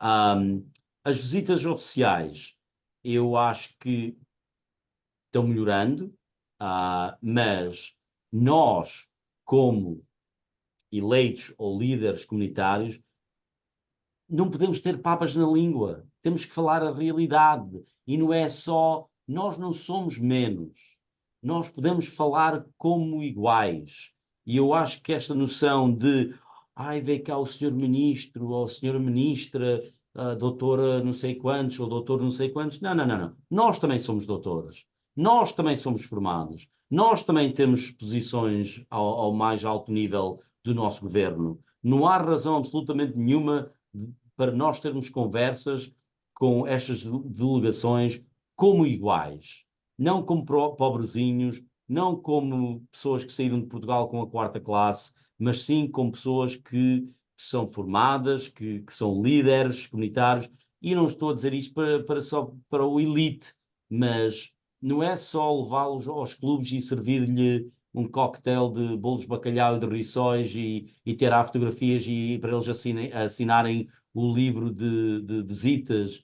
Temos que ter aquelas conversas, e eu digo-lhe, Dinis, com toda a sinceridade, eu quando comecei nisto, eu às vezes encontrava-me em situações, em reuniões, em que não sabia quem era a pessoa, nem queria saber quem era, eu ia falar a minha realidade, e eu acho que eles acabaram até por gostar disso, porque eu estava a ser real, não estava a disfarçar, não estava só a falar sobre as coisas que eles queriam ouvir. Eu estava a falar sobre a situação no consulado, falta de serviços, falta de pessoal, falta de funcionários, falta de atendimento. E não é só para brindar com vinho de Porto. Temos que falar a realidade, portanto, e não temos de temer, não temos que ter medo de alguma forma, porque eu não quero, pronto, eles precisam tanto de nós como nós precisamos deles. Ou mais, ou mais, ou E mais. então, e não é só falar nas remessas que nós enviamos, no investimento, nós somos embaixadores. Nós não temos um embaixador nos Estados Unidos, nós temos milhares e milhares e dezenas de milhares de embaixadores. Eu sou embaixador, o Ilídio é embaixador, o Diniz de certeza que é um embaixador. Portanto, eles precisam de nós. Os americanos que vão agora a Portugal de férias, e que eu estou, todas as semanas eu tenho colegas ou amigos ou familiares ou amigos de amigos que estão a perguntar por itinerários, o que é que eu devo fazer em Portugal? Onde é que eu vou? O que é que eu devo, o que é que queres que eu veja? Isso tem tudo a ver connosco. E, portanto, hum, eu acho que essas visitas, Diniz, devem continuar e não faltando respeito a ninguém. Agora vamos ver, também temos a situação que eu passei os últimos 5 ou 6 ou 10 anos a criar ligações com certas pessoas, e a partir agora do dia 10 de março provavelmente as pessoas vão ser outras, não é? Também, mas isso é a realidade, também é a realidade cá. Hoje estou cá e amanhã posso não estar. Mas eu acho que, seja o governo que for, a partir agora de março, que temos que enfrentá-los e falar a verdade, falar a nossa verdade. E a verdade é que Portugal, o governo de Portugal, ainda, na minha opinião, e estou a falar na nossa experiência cá em Nova Iorque, tem evoluído, as coisas têm melhorado, mas ainda temos algum campo para correr. Ainda falta algumas coisas para melhorar, mas estamos no caminho certo, acho eu. Há pessoas que Sim, só gostam de criticar o governo e o consulado e os funcionários e o embaixador e o cônsul e os conselheiros, mas sim, eu acho que estamos melhores hoje do que estávamos já há 20 anos, acho eu, Ainda bem, Em ainda Nova bem, Iorque. ainda penso, bem. Oh, oh, oh, oh, oh. Diga, diga, diga. só ia dizer, penso que, só acrescentando, Paulo, na realidade, portanto, tem havido evolução. É a evolução que a gente quer, é ou não é, tudo isso é Exato. discutível. Mas a evolução tem havido, concordo plenamente consigo. A realidade é que Portugal, em termos de imaginário, tem pouca imaginação para a sua diáspora. Até muitas vezes ainda continuam-nos a chamar comunidades, e não somos uma comunidade, quando há pessoas, quer dizer, a última coisa que o Jim Costa é uma comunidade portuguesa, quando foi o avô que emigrou, portanto, ele é um membro de uma diáspora, e é isso que nós queremos. Mas eu diria que, como eu disse ao Sr. Presidente da República, quando eu aqui estive na Califórnia, toda a gente tentou que eu não tivesse um momento com ele, mas falharam, porque eu sei que ele gosta de selfies, não é? E perguntei-lhe, claro, o nosso selfie, e quando tiramos o selfie, tivemos uma conversa de 3 minutos muito interessante. E a primeira foi aquilo que disse: como é que Portugal, com 40% da sua população fora, não tem um Ministério da Diáspora? Nós somos o único país com uma tradição imigrante europeu sem um Ministério da Diáspora. A Irlanda tem, a Grécia tem, a Itália tem, a Arménia tem. Portanto, como é que nós não temos o Ministério da Diáspora e temos apenas, e eu portanto, querer insultar a pessoa, porque, aliás, alguns dos meus melhores amigos foram secretários de Estado. O caso José Cesário, a quem politicamente não tenho qualquer ligação, mas sou amigo dele e foi um bom secretário de Estado, na minha opinião. Como também foi a doutora Manuela Aguiar. E, portanto, mas Portugal merecia, pela sua história de imigração, pelo seu contributo de imigração, é um Ministério da Diáspora. Um dia em privado, eu conto ao Paulo e ao Elídio o que o Sr. Presidente da República me disse nesse minuto e meio. Não posso Faço ideia. falar em público porque não tenho a permissão dele para o fazer. Mas, na realidade, mas posso apenas dizer que o Sr. Presidente da República até concordou que era necessário um Ministério da Diáspora. Entretanto, vamos ter eleições, como o Paulo disse muito bem, a 10 de março, daqui a poucas semanas, e não há nenhum partido em Portugal, desde a extrema-esquerda à extrema-direita. Portanto, não há nenhum partido em Portugal que tenha na sua plataforma a criação de um Ministério da Diáspora. Esse é o nosso problema. Mas que evoluiu. Mas temos que evoluir para esse ponto. Porque o Concordo, Ministério. concordo, Porque concordo. o Ministério vem as pessoas perguntam, mas o que é a diferença do Ministério e o Secretário de Estado? É uma pessoa para a diáspora? Não, é totalmente diferente. O Ministério traz recursos, o Paulo percebe isso muitíssimo bem como Presidente de uma Câmara, traz, portanto, outro compromisso do Isso, o governo compromisso, exato, o e compromisso. traz, portanto, o Ministério traz umas boas centenas de funcionários que estarão ao serviço e a trabalharem com a própria diáspora. Sim, eu acho que o Ministério de Negócios Estrangeiros tem uma responsabilidade que não tem nada a ver com. Portanto, nós somos uma parte muito, muito pequena do Ministério de Negócios Estrangeiros, até nem faz sentido que a diáspora esteja abrangida por o Ministério de Negócios Estrangeiros. O Ministério de Negócios Estrangeiros, pronto, tem a ver com relações bilaterais ou com relações Exato, única e exclusivamente. políticas, Única e exclusivamente. até nem tem nada a ver propriamente com as comunidades ou com a diáspora. Portanto, eu concordo e acho que, pronto, no futuro não tão distante, provavelmente haverá essa conversa e nem falando no facto desses 4 ou mais milhões de portugueses terem apenas 4 deputados representados, mas pronto, ok, nem vamos falar nisso. Mas é por aí, também.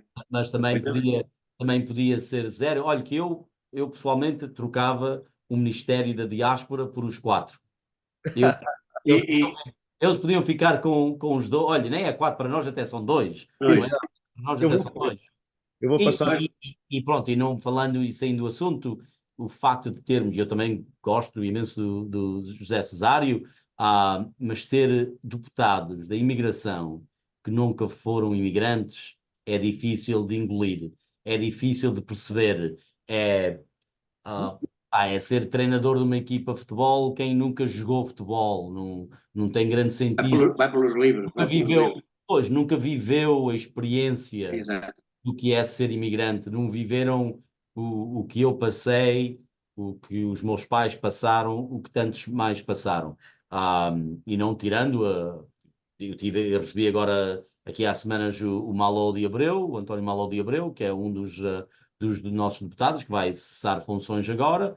Gosto Já dele. se soube, já se soube. Ele fez, pois já sou, ele fez, pronto, o que teve a fazer, mas não, também, pronto, mas isso se calhar seria uma conversa para outro São as tais contas do Dr. Rosário, como eu costumo dizer. Eu tenho tido essa conversa, como aliás, com uma amiga comum de nós três. Pois. E é exatamente isso. Quem nunca foi imigrante, como é que pode falar sobre imigração? Não é? A mesma coisa que o Paulo pergunta, conhece Newark? Eu, por acaso, vivi 4 anos devido à minha vida profissional em Newark, mas há muitas pessoas na Flórida que nunca viveram em Newark. E há muitas pessoas que vivem em Newark e Miami e que não sabem nada de Miami. Portanto, não quer dizer que só quem está à beira do fogo é que se aquece, não é nada disso, mas é quem não é imigrante ou quem não pertence à diáspora nos Estados Unidos ou a diáspora em França, não sabe o que realmente é a realidade. Ó Paulo, eu vou-lhe só dizer uma coisa que vai-se até rir. Realmente, quando as pessoas vêm aqui e nos visitam, e nós estamos a casaco para os cumprimentar, na Vossa Excelência, porque também quem os traz, ou quem os apresenta, e neste caso, geralmente, é na parte do embaixador ou de cônsul, agora deixe-me apresentar Sua Excelência, mas Sua Excelência. Eu, Sua Excelência, talvez diria ao Sr. Papa. Ao Sr. Papa, talvez a Excelência. Não, são tão excelências como eu. E eu vou dizer só uma coisa para uma parte. Eu trabalhei para a banca portuguesa durante muitos anos. E então, quando tinha reuniões num banco, não vou dizer o nome, nós estávamos no elevador, para entrar para o elevador, e estávamos 3 ou 4. O elevador baixava, doutor, faz favor. Não, doutor, faz favor. Doutor, faz favor. O elevador subia. Passado um bocado, vinha outra vez. Doutor, nem entrava ninguém. Porquê? Porque Vossa Excelência, todos eram excelências e todos eram doutores. Portanto, ninguém entrava. Ninguém entrava. A realidade americana é totalmente diferente. Repare que nós os três chamamos, claro, o Paulo ainda bem que começou agora a tratar por Ilírio, porque não, se dizia o Sr. Ilírio, daqui a pouco tinha que me chamar por excelência. Porque nós não vamos pelos os cargos ou títulos honoríficos, não. É o Paulo Pereira, é o Ilírio Pereira de Diniz Borges. É uma realidade que esta geração das minhas filhas e dos filhos do Paulo ainda muito novo, essa geração já não traz no cartão de visita, no business card, o doutor, mas nos cartões de ATM, portanto nos cartões de multibanco em Portugal, deixam em cima para o restaurante, para o empregado de mesa, que às vezes está a fazer um part-time e tem, sei lá, uma escolaridade superior a quem está a servir, e ele diz, doutor, como é que foi o almoço? Porque deixam o cartão. Isso são coisas que são as realidades totalmente que nos ultrapassam. Isso, o nosso Portugal ainda ainda não passou isso, não passou porque o título honorífico continua sempre importante. Então, quando chegam cá, a ministra, como o Paulo disse, já se apresentou como uma. Não tinha que ser Sua Excelência, Sr. Ministro. Ora bem, e então o Paulo disse: então, faz favor, Dr. Paulo Pereira, Presidente da Câmara de Minhola. Mas eu acho que isso também está a passar. Eu acho que esse caso dos elite, eu tenho notado em Nova Iorque, as nossas 3 últimas cônsules gerais têm sido excelentes e sem, A que desculpem está lá, aí agora é uma simpatia.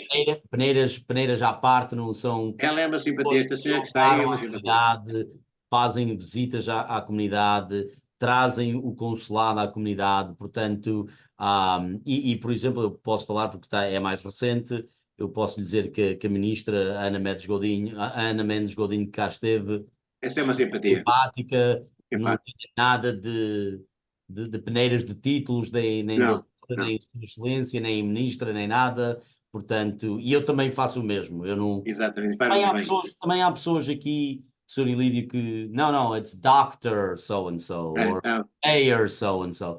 E eu, pronto, mas não é por aí. Isso é, é uma coisa da minha forma de Amigo ver. Paulo, olha uma coisa, para terminarmos, como é que vê a sua eleição para o Conselheiro das Comunidades? Sabe que isto é uma coisa que tem sido assim um bocado. ah, tem sido muitos dilemas. Eu, por exemplo, sei de alguns de conselheiros que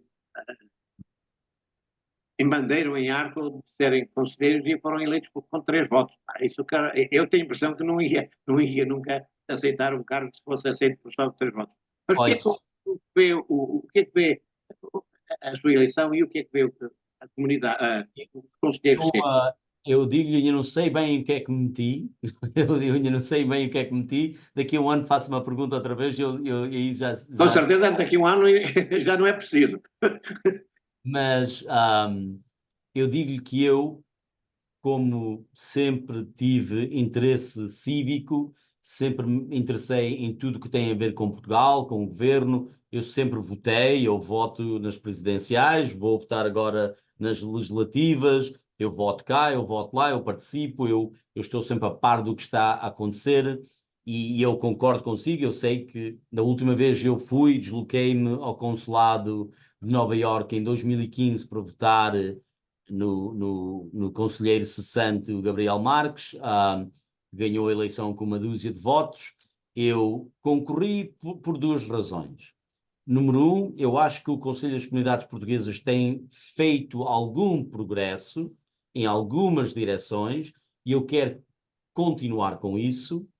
E também não quero ficar como aqueles que reclamam, mas não participam e não fazem nada. Porque eu acho que são 90 lugares, salvo erro, e só 65 é que foram preenchidos porque em certos sítios, em certas áreas consulares, não havia quem concorresse. Em muitas áreas consulares concorria, por exemplo, sem oposição. Eu, por acaso, tive oposição. Não é que tive que fazer grande campanha, mas fiz alguma campanha, falei com amigos, com conhecidos, e tenho algum orgulho em dizer que nós tivemos mais de 100 votos, pronto, que é uma percentagem muito, muito pequena, mas em 2015 tiveram 2 dúzias, não é? E eu espero que vamos continuar a melhorar esses números. E como? Temos que apostar no voto eletrónico. Não podemos, por exemplo, em Newark é uma experiência em que a comunidade portuguesa, além de terem-se retirado, não foram por muito longe e têm acesso fácil ao consulado em Newark. Agora, em Nova Iorque, o consulado está em pleno Manhattan. As comunidades estão todas a 30 ou 40 quilómetros ou mais de Manhattan. Não é fácil. Não é fácil para uma pessoa como eu, que entende, sabe navegar os comboios, o metro, etc. Agora imagina uma pessoa já idosa que não Vive sabe, em Ancas. Vive em Ancas. não sabe lá chegar. E vai para lá um domingo do fim de semana da Ação de Graças para quê? Eles não veem uma razão para votar. Agora, se tivéssemos voto eletrónico, ou se tivéssemos voto por correspondência, ou se tivéssemos o voto na própria comunidade, vamos ter uma mesa de voto em Mineola, uma mesa de voto em Yonkers, uma mesa de voto em Harrison, e sim, também no consulado em Nova York e no consulado em Newark. E aí acho que iríamos ver mais concorrência, mais participação, mais vozes, e mais importância dada ao Conselho das Comunidades. Agora, o que é que eu quero fazer com o Conselho?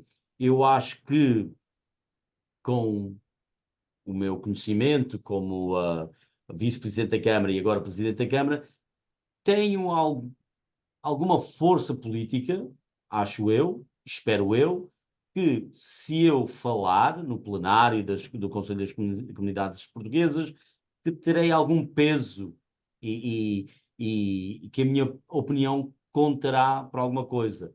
Posso eu estar completamente doido, desiludido, não sei, mas vou tentar. Vou tentar o meu melhor, trabalhar com os outros 7 ou 6 conselheiros das comunidades aqui nos Estados Unidos e apresentar.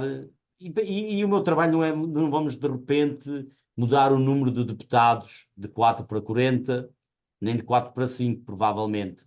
Mas para mim, eu vou apostar em 3 coisas. Número 1 é a continuação do apoio pela parte do governo português no ensino português nos Estados Unidos, que é importantíssimo. Apoio, seja ele financeiro, mas mais importante, apoio em termos de formação, de professores, etc. Número 2 é o voto eletrónico. porque experimentando o voto eletrónico na votação para o Conselho das Comunidades seria tipo um guinea pig para as outras eleições, as legislativas ou as presidenciais. E número 3, que acho que é o mais importante para as comunidades em geral, seria os serviços consulares. É que eles que vão aqui em Nova Iorque, por exemplo, têm acrescentado, mas eu não quero ir para trás, eu quero cada vez mais ir para a frente, mais funcionários, mais bem pagos para poderem viver cá. Não podemos dar um salário de Lisboa a uma pessoa que está a viver a pagar rendas de Nova Iorque, não é? Ou de São Francisco. Portanto, temos que enfrentar essa realidade. E, portanto, aí são as 3 coisas que eu acho. Agora não sei, ainda não tive reunião com os outros conselheiros, conheço a conselheira que concorreu comigo, a Carla, e conheço também uma das conselheiras da área de Massachusetts e Rhode Island, mas ainda não tive a oportunidade de realmente me reunir com os outros conselheiros para falarmos sobre o que é que será a nossa agenda. Fomos convidados para o plenário esta semana em Portugal, era para ser esta semana que passou, e depois, ao fim de 3 dias, retiraram o convite, e óbvio que eu também pensei que era um pouco ridículo ter o plenário 3 semanas antes das eleições, com o secretário de Estado, que provavelmente não vai ser o Vai secretário de ser. Estado daqui a 15 dias, portanto, eu também achei um bocado estranho que íamos reunir em Lisboa. Para quê? Porque daqui a 15 dias ou daqui a 3 semanas vamos ter outro governo e de certeza outros ministros, mesmo que o governo continue de esquerda, não estou a ver que todos os ministros, todos os secretários vão continuar. Portanto, é isso. Bom, Eu decidi candidatar-me ao Conselho das Comunidades porque eu acho que é importante não só criticar, e não só ir às redes sociais e mandar bombas, mas participar. E eu também faço este apelo a quem me esteja a ouvir, se estão recenseados, vão receber um envelope em casa, ou receberam já, votem, votem, porque isso conta, isso vale. Eles veem cá 500 mil portugueses recenseados fora do país, mas só 5 mil votam, eles não nos vão ouvir. O importante é nós votarmos de certa forma que eles não nos podem ignorar. Eles têm que reconhecer que nós somos centenas de milhares e temos que votar. exatamente. Não é assim, embora seja um pouco complicado também, mas isso à parte, eu acho que esta coisa de votar um envelope branco, pôr dentro do envelope verde, enviar e depois não chega a tempo e não é reconhecido e não conta, realmente tem que ser simplificado, porque para mim é difícil. Agora imagino para pessoas que não têm esse interesse e que não têm essa habilitação ou paciência para estar com estas tretas de pôr envelopes dentro de envelopes e com cópias do cartão de cidadão e não sei quantos. Portanto, é tornar com que pessoas não votem. Exatamente. Bom, meu amigo Denis, Bem, hoje foi no rápido. hoje foi No rápido. uma longa e frutífera conversa. Exatamente. Estupenda, estupenda. Eu Eu gostaria. sou político, eu gosto de falar demais, não é? Eu falo Não, demais. não, Não, eu, não, não, mas eu pelo queria, contrário. eu queria apenas porque o Paulo trouxe a questão das eleições daqui a poucas semanas e aqueles que estão a ouvir e a ver neste momento e que verão depois mais tarde no nosso arquivo, na realidade houve um problema e eu sou um fruto desse problema.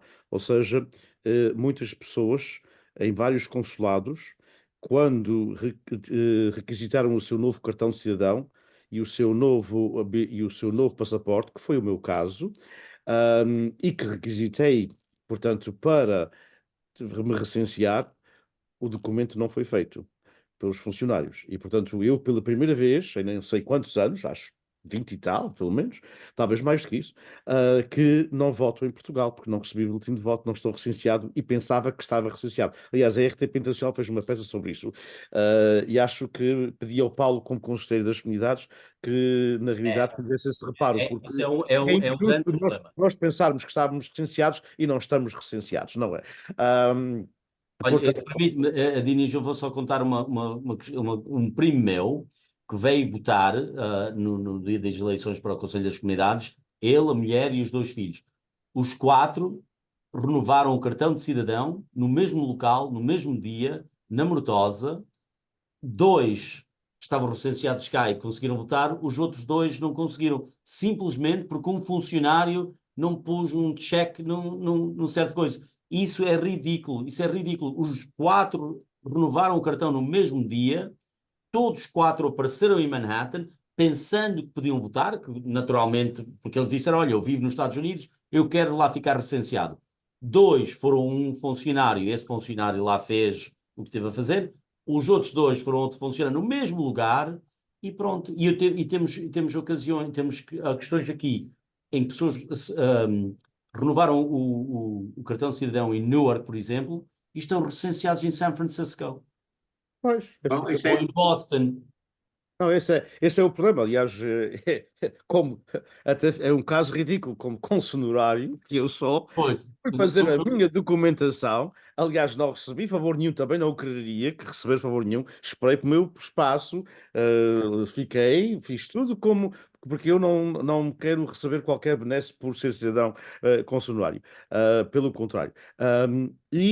Mas, entretanto, o funcionário que fez o documento não fez aquilo que eu pedi. Não sei se bem, as pessoas estavam à minha frente e as pessoas estavam atrás de mim. Eu pedi porque eu tenho votado sempre nas eleições em Portugal. E prezo-me nisso porque. E prezo-me por uma razão muito simples, que as pessoas esquecem-se. Ah pá, mas qual é a importância de tu votares? Porque eu, ao contrário do meu pai, posso votar por quem eu quero. O meu pai votava em Portugal por um partido único. E era o que ele mais apreciava na democracia americana, e por isso quis ser cidadão americano logo quando possível, para votar em várias pessoas.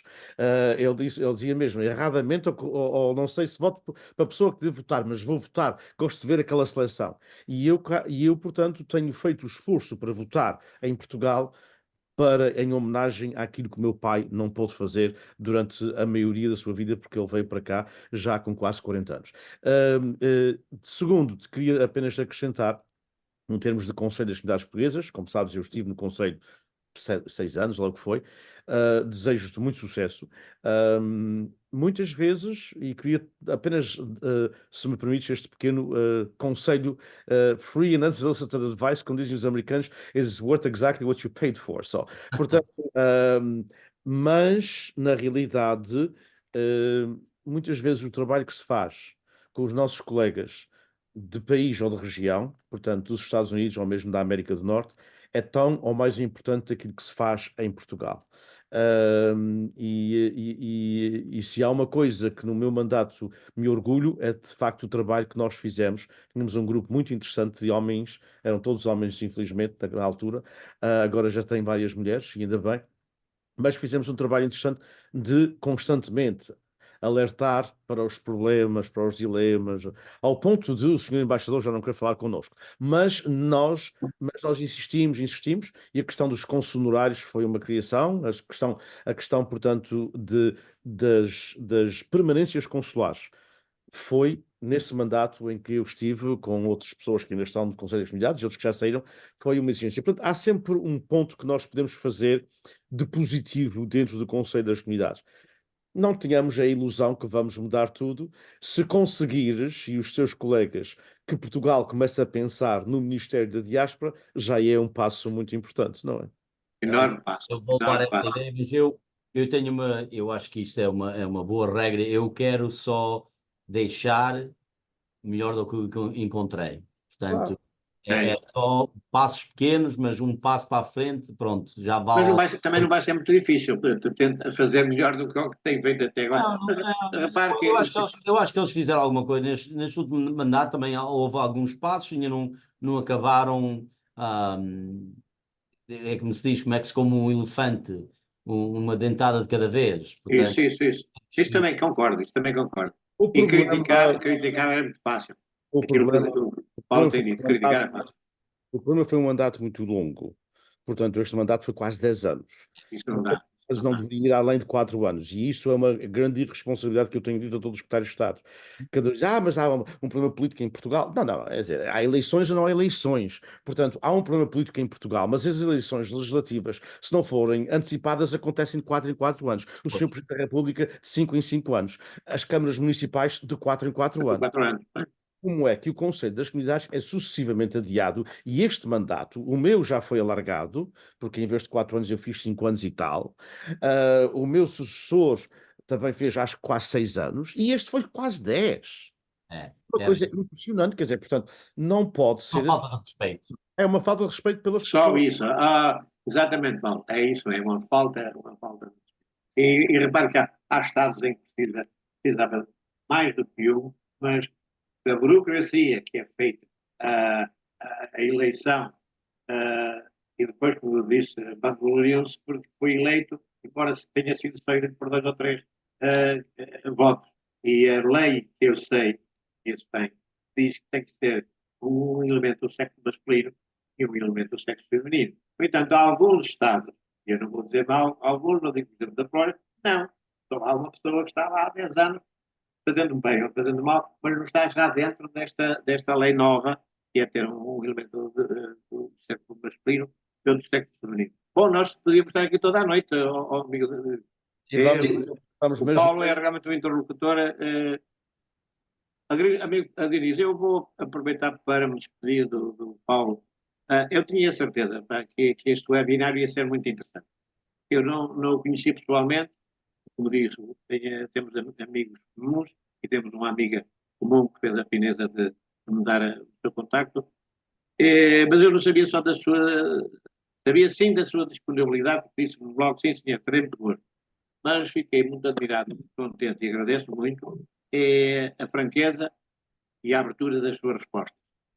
Agradeço a sua presença, mas agradeço bastante a sua sinceridade e a sua disponibilidade e a abertura aos tópicos que enviamos.